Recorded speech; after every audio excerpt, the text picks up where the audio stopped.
Hi, പുതിയൊരു വീഡിയോയിലേക്ക് സ്വാഗതം. ഈ വീഡിയോ ഹൈറിച്ചിൻ്റെ MD ആയ പ്രതാപൻ്റെ ജയിൽവാസത്തെക്കുറിച്ചാണ്. നിങ്ങൾക്കറിയാം, പ്രതാപൻ ജയിലിൽ പോയിരിക്കുന്നത് ജൂലൈ 4 വൈകിട്ട് രാത്രി 8 മണിക്കാണ് അദ്ദേഹത്തെ അറസ്റ്റ് ചെയ്തിരുന്നത് ED ആണ്. എന്നാൽ അതിനുശേഷം നിരവധി പോലീസ് സ്റ്റേഷനിലെ SI FIR നിരവധി ഇപ്പോൾ അറിയാം 68ഓളം FIRകൾ ഇപ്പോൾ നിലവിലുണ്ട്. അത് ദിവസം പ്രതി 1ഉം 2ഉമായിട്ട് ഇങ്ങനെ കൂടി വരികയാണ്. ഈ കമ്പനി തിരിച്ചു വരില്ല എന്നും ഈ കമ്പനി തിരിച്ചു വന്നു കഴിഞ്ഞാലും 5 പൈസ കിട്ടില്ല എന്നും ഇവർക്കൊക്കെ നല്ല ധാരണ ഇപ്പോൾ വന്നിട്ടുണ്ട് എന്നുള്ളതാണ്.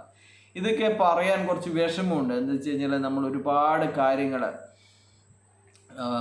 അരി മേടിക്കാൻ പൈസ ഇല്ലാതെ, വീട്ടിലെ ചെലവുകൾ നടത്താൻ പൈസ ഇല്ലാത്ത ഒരുപാട് ആൾക്കാർ, വീട്ടിൽ നിന്ന് ഇറങ്ങാൻ വേണ്ടി നിൽക്കുന്ന ഒരുപാട് ആൾക്കാരുണ്ട്. അവർക്കൊക്കെ ഇത് വളരെ വിഷമമുള്ള കാര്യമായിരിക്കാം. പക്ഷേങ്കിൽ നമ്മൾ എന്തിനാണ് കളവ് പറഞ്ഞുകൊണ്ടിരിക്കുന്നത്? നമ്മൾ സത്യത്തിൻ്റെ ഭാഗത്താണ്. അതുകൊണ്ടാണ് ഈ കാര്യങ്ങൾ പറയുന്നത്. ഈ 212 കോടി മോഹിച്ച് ആരും തന്നെ കമ്പനി തിരിച്ചു വരുന്നതും കാത്ത് പ്രതീക്ഷിക്കേണ്ട എന്നാണ് ഇവരോടൊക്കെ പറയാനുള്ളത്. ഈ 212 കോടി എത്ര ആയിരം, അല്ലെങ്കിൽ നിങ്ങൾ പറയുന്ന പോലെ 16 ലക്ഷം ആൾക്കാർക്ക് വീതിച്ചു കൊടുത്തു കഴിഞ്ഞാൽ എത്ര പൈസ ഉണ്ടാവുമെന്ന് നിങ്ങൾ ആലോചിച്ചു കഴിഞ്ഞാൽ നല്ലതാണ്. ഇനി ഇവർക്ക് ഇതുപോലെയുള്ള തട്ടിപ്പുകൾ നടത്തി പൂളിംഗം കൊടുക്കാൻ സാധിക്കുമെന്ന് വിശ്വസിക്കുന്നുള്ളവർ വിഡ്ഢികളുടെ സ്വർഗത്തിലാണ് എന്ന് വേണമെങ്കിൽ പറയാം. ഇനി പൂളിംഗവുമില്ല, ഈ കമ്പനിയുടെ തിരിച്ചുവരവുമില്ല എന്നുള്ളതാണ്. നമ്മുടെ പ്രതാപൻ ഇപ്പോൾ ജയിലിൽ കിടക്കുകയാണ്. അറിയോ അത് ഏത് ജയിലിലാണ്, എന്നത്തെ കേസാണെന്ന് നിങ്ങൾ അന്വേഷിച്ചിട്ടുണ്ടോ?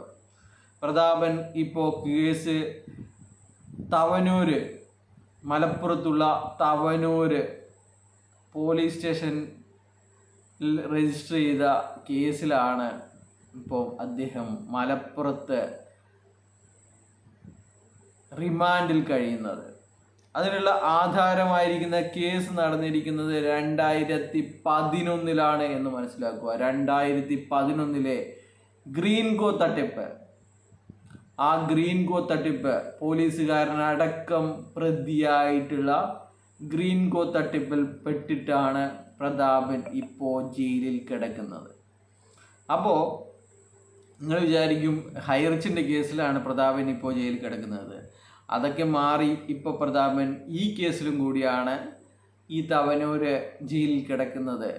അപ്പോൾ ഇങ്ങനെയുള്ള ഒരു വ്യക്തിയാണ് നിങ്ങൾ ലക്ഷങ്ങളും കോടികളും കൊടുത്തിട്ട് അദ്ദേഹത്തെ വിശ്വസിച്ച് നിങ്ങൾ നിൽക്കുന്നത് എന്ന് പറയുമ്പോൾ കുറച്ചൊക്കെ ഉളുപ്പുണ്ടോ നിങ്ങൾക്ക്? ഇങ്ങനെയുള്ളൊരു വ്യക്തിയെ, ഇങ്ങനെ മുൻകാല തട്ടിപ്പുകൾ നടത്തി ജയിലിൽ കഴിയുന്ന ഒരാളെ നിങ്ങൾക്ക് വിശ്വസിക്കാൻ നാണമില്ലേ, ഉളുപ്പില്ലേ, ലജ്ജയില്ലേ, ലവലേശം?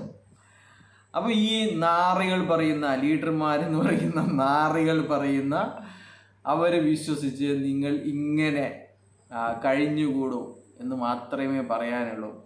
ഈ പ്രതാപന് ഇനിയിപ്പോൾ ഗ്രീൻകോ കഴിഞ്ഞു കഴിഞ്ഞാൽ ഇപ്പോൾ ഹൈറിച്ചിൻ്റെ കേസുകളിൽ 68ഓളം കേസുകളാണ്, 68ഓളം FIRകളാണ് ഉള്ളത്. അപ്പോൾ അതിൽ ഒക്കെ ശിക്ഷ കഴിഞ്ഞ് പുറത്ത് വന്ന് നിങ്ങൾക്ക് പുതിയ കമ്പനി തുടങ്ങി നിങ്ങൾക്ക് അതിൽ നിന്ന് പൂളിംഗം തരുമെന്ന് നിങ്ങൾ പ്രതീക്ഷിച്ചുകൊള്ളൂ. വേറെ എന്ത് പറയാനാണ്?